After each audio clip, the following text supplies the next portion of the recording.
Shalom saudara-saudara yang dikasihi Tuhan, kita masuk kepada doa puasa sejauh barat.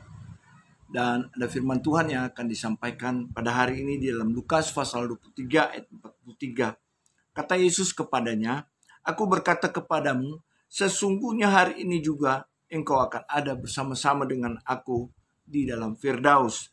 Ucapan perkataan keselamatan ini diucapkan kepada penjahat yang meresponi tentang bagaimana dia harus bersikap terhadap keselamatan itu sendiri. Nah, ada dua situasi atau keadaan pada saat itu yang sedang diceritakan. Penjahat pertama menyebut Yesus sebagai Kristus dengan sikap menghujat. Yang kedua, penjahat Yesus dengan menyebut Yesus dengan menggunakan kata kerajaan. Istilah kerajaan dalam nubuatan perjanjian lama dalam Daniel 7 ayat 13-42. Dengan menggunakan istilah ini, si penjahat mengakui Yesus sebagai seorang raja. Kelihatannya ia telah bertobat ketika memandang Yesus sambil mendengar sabda pertamanya. Selain itu, ia percaya bahwa Yesus adalah Mesias.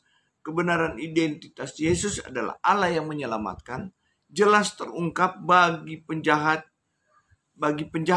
Yesus menyambut penjahat itu karena ia mau bertobat dan percaya kepadanya.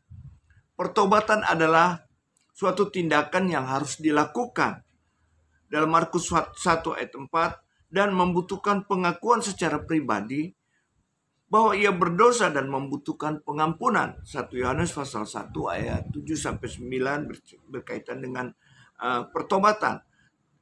Pertobatan merupakan tindakan yang dilakukan dengan kesadaran supaya dosanya dihapuskan. Kisah para Rasul 3 ayat 19. Karena pertobatan membawa keselamatan.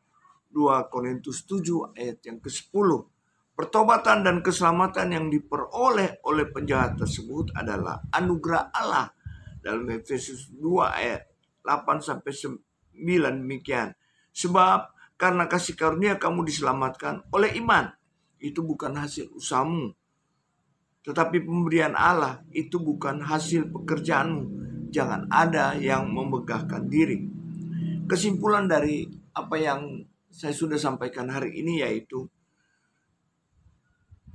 saudara, Yesus bukan saja menjanjikan sebuah tempat dalam kekekalan, tetapi Yesus juga berjanji untuk bersama-sama dengan mereka yang percaya kepadanya.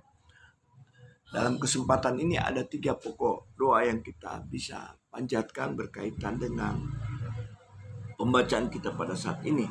Berdoa agar umat manusia boleh sadar akan kesalahannya. Berdoa agar umat manusia mengakui Tuhan Yesus sebagai Raja di atas segala raja yang menyelamatkan. Berdoa agar umat manusia yang mencari Tuhan Yesus sebagai Tuhan dan Juru Selamat.